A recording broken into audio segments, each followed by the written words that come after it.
বাংলার নবজাগরণ দ্বিতীয় পর্ব। এই পর্বে আমরা ডিরোজিওর কয়েকটি বিশিষ্ট কর্মপদ্ধতি নিয়ে খুব সংক্ষেপে আলোচনা করব। বিশেষত তার কাব্য প্রতিভা, সাংবাদিকতা এবং একই সঙ্গে শিক্ষার আদর্শ কিভাবে তিনি তার ছাত্রদের মধ্যে ছড়িয়ে দিয়েছিলেন। আমরা বাংলার নবজাগরণের প্রথম পর্বে ডিরোজিওর সম্বন্ধে একটা প্রাথমিক ধারণা করতে পেরেছি। ডিরোজিওর মৃত্যু হয় 1831 সালের 24শে ডিসেম্বর।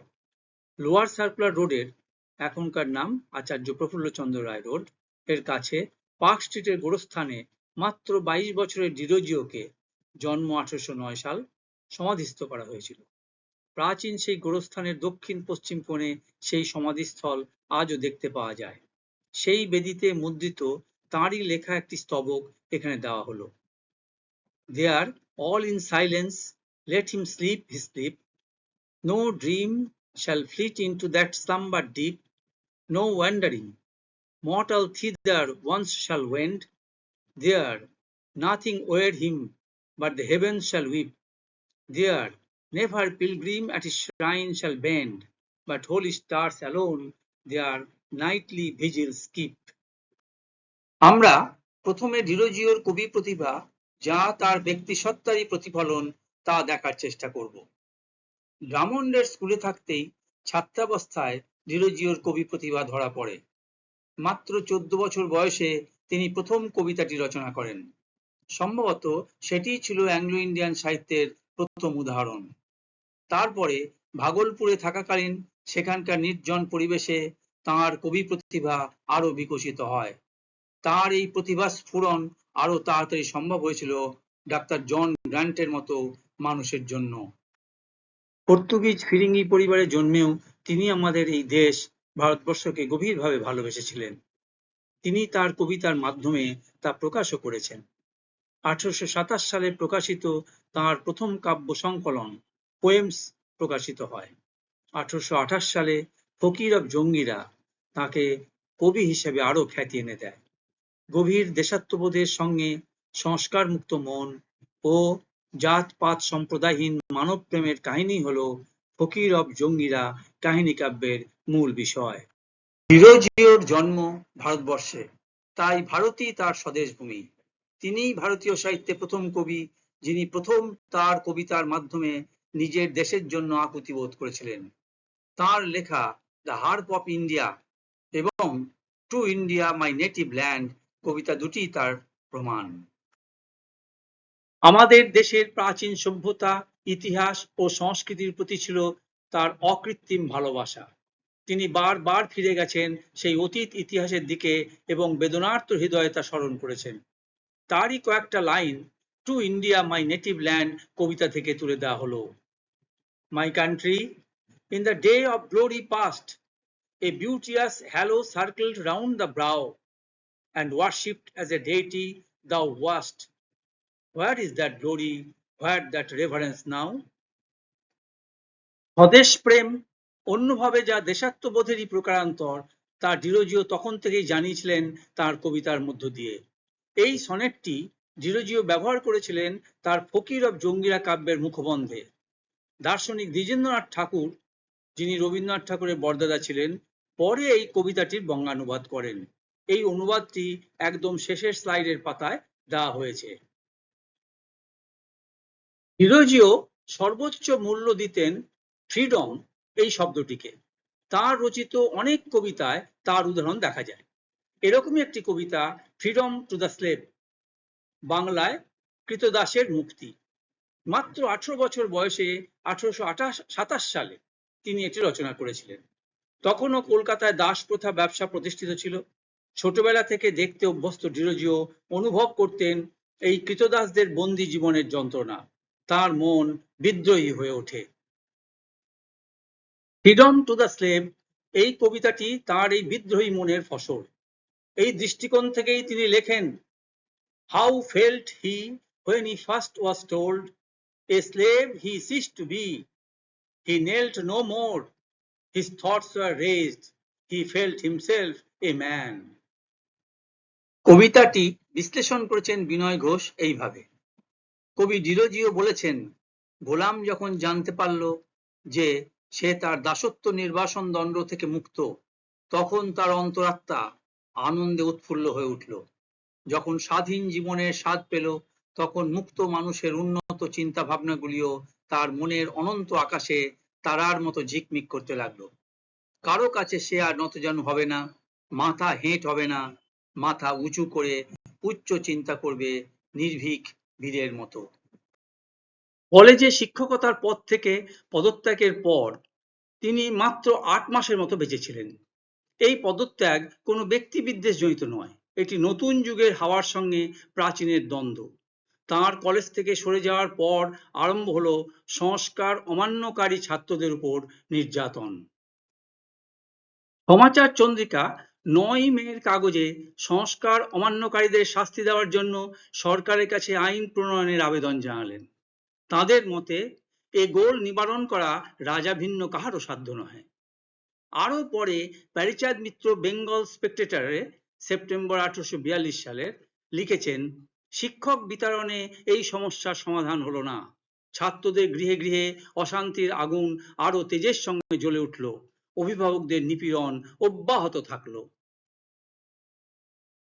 ১৮৩১ সালের সেপ্টেম্বর থেকে ডিসেম্বর মাস পর্যন্ত এই কয়েক মাস ধরে ইন্ডিয়ান গেজেট, বেঙ্গল হরকরা, প্রসন্ন কুমারের রিফর্মার, ডিরোজিওর ইস্ট ইন্ডিয়ান, কৃষ্ণমোহনের এনকোয়ারার এই ৫টি ইংরেজি কাগজ ও সমাচার চন্দ্রিকা, সংবাদ প্রভাকর, সমাচার দর্পণ ও জ্ঞানান্বেষণ এই ৪টি বাংলা পত্রিকায় এই সময়ের সামাজিক আন্দোলন ও তীব্র বাদ প্রতিবাদ চলার মধ্যে ডিরোজিওর মৃত্যু হয়। সত্য ও যুক্তিনিষ্ঠ ডিরোজিও যে ছাত্রদের হৃদয়ে গভীরভাবে প্রবেশ করেছিলেন তা বোঝা যায় এই ঘটনায় যে কলেজ ছেড়ে দেওয়ার পরও তারা প্রায় সবাই তার বাড়িতে যেতেন আর ঘন্টার পর ঘন্টা কাটিয়ে দিতেন আলাপ আলোচনার জন্য। তিনি যে কথাগুলো তার ছাত্রদের মনে গভীরভাবে ঢুকিয়ে দিয়েছিলেন তা হলো, তিনি যেসব আদর্শের কথা প্রচার করেছেন সেগুলির কোনোটার দ্বারা তারা যেন প্রভাবিত না হন। তিনি তার ছাত্রদের মনে করিয়ে দিতেন স্বাধীনভাবে চিন্তা করতে ও সত্যের জন্য জীবন মরণ পণ করতে। সব ধরনের সদ্বৃত্তিগুলিকে চর্চা করতে হবে এবং যে কোনো অসাধুতাকে দূরে রাখতে হবে। তিনি এই তরুণ দলকে প্রাচীন ইতিহাস থেকে ন্যায়পরায়ণ স্বদেশপ্রেম, মানুষের হিতকারী প্রচেষ্টা এবং আত্মত্যাগের উদাহরণগুলি বলতেন। তাদেরকে তিনি এইসব ঘটনাগুলি এমনভাবে ব্যাখ্যা করতেন যে তার ছাত্ররা এসব শুনে উদ্দীপিত হয়ে উঠতেন। এখন প্রশ্ন হলো, বাংলায় ডিরোজিও চর্চা এত গুরুত্বপূর্ণ কেন? এই প্রশ্নের একাধিক উত্তর দেওয়া যায়।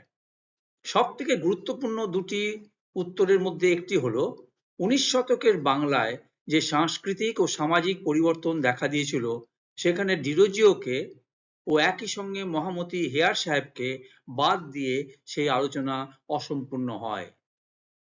আর দ্বিতীয় উত্তরটি হলো, তখন বাংলা ছিল ভারতবর্ষের প্রথম প্রদেশ যা প্রথম পাশ্চাত্য সভ্যতা ও সংস্কৃতির সান্নিধ্যে আসে।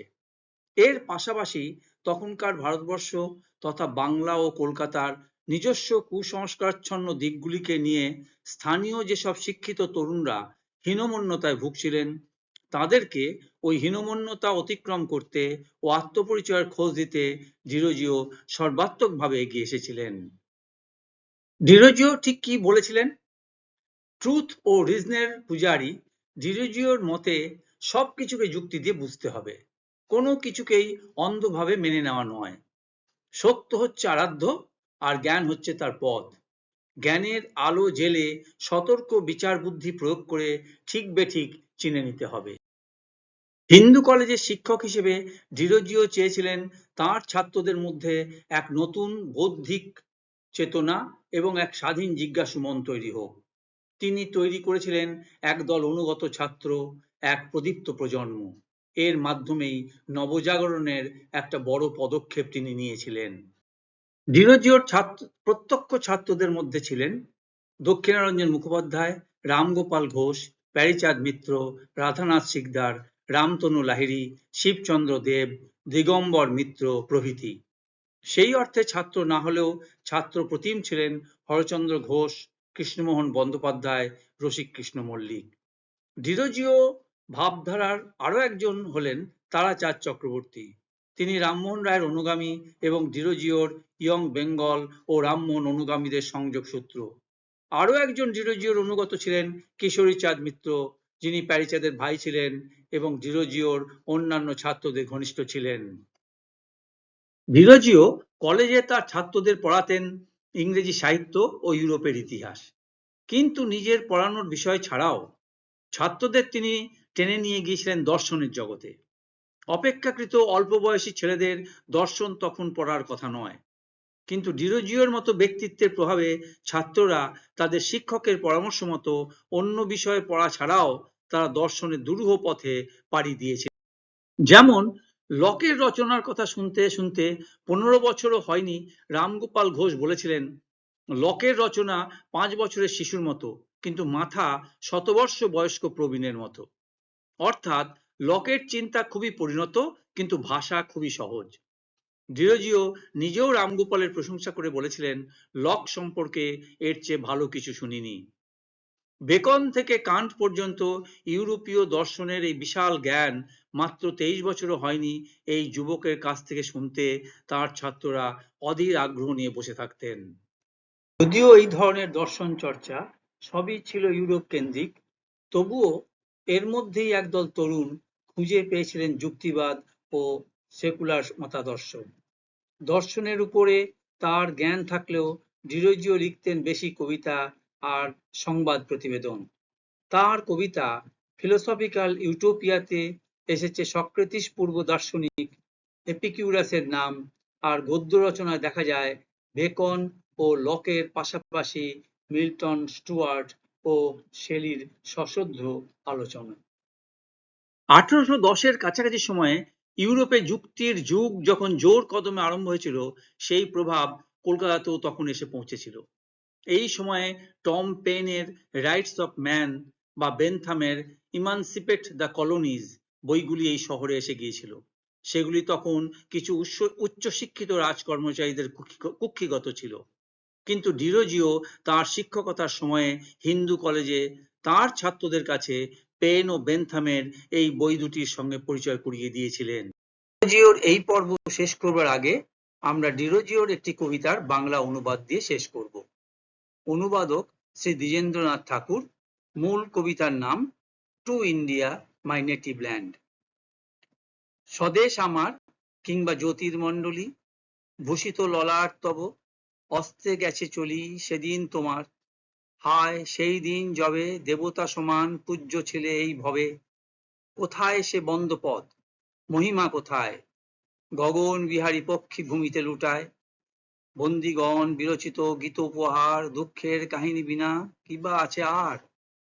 দেখি দেখি কালার্ণবে হইয়া মগন, অন্বেষিয়া পাই যদি বিলুপ্ত রতন। কিছু যদি পাই তার ভগ্ন অবশেষ, আর কিছু পরে যার না রহিবে লেশ। এ শ্রমের এইমাত্র পুরস্কার গণি, তব শুভ ধ্যায় লোকে অভাগা জননী। আমরা পরের পর্বগুলিতে ডিরোজিও ছাড়া আরো দুজন মহান ব্যক্তিত্ব, যাদের উদ্দীপ্ত বিচ্ছুরণে বাঙালি জীবন আলোকিত হয়েছিল, অর্থাৎ রাজা রামমোহন রায় ও ঈশ্বরচন্দ্র বিদ্যাসাগর, তাদের সম্বন্ধে একে একে আলোকপাত করব।